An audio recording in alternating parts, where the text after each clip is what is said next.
как би трябвало да изглежда една такава законова рамка, за да е тя реална?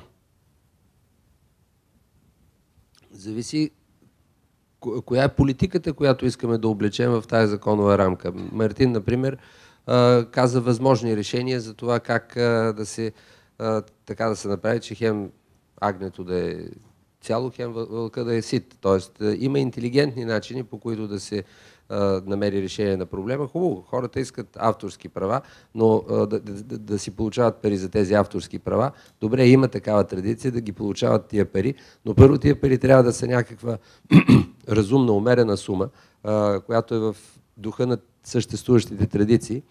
И второто нещо, не трябва гарантирането на тези права да минава през лишаването ни от други наши права.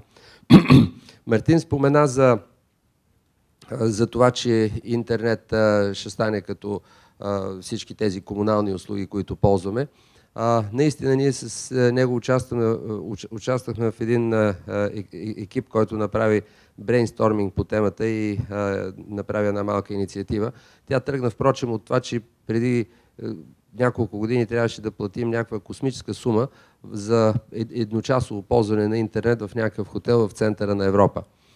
И това наистина беше истински възмутително. Човек си около множи този едночасов интернет по 8 часа на ден и по 20 дена в месеца, се получават някаква колосална сума. А паралелно с това Организацията на Обединените нации излезе с един доклад, в който каза, че достъпа до интернет това е сравнимо с основно човешко право.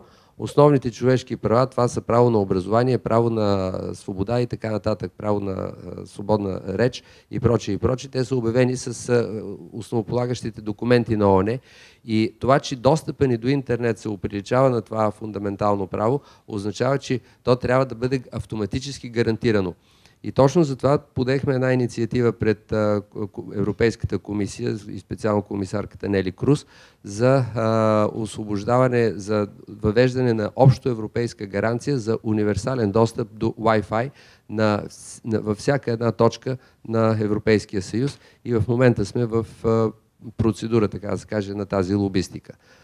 Така че, за да се върна на въпроса как може да се вземе едно добро решение. Едно добро решение не може да бъде национално, то може да бъде в най-добрия случай общоевропейско, но това също не е много реалистично. Ако нямаме съгласие между основните лидери на международната общност, много трудно е да се изработи едно тясно европейско решение.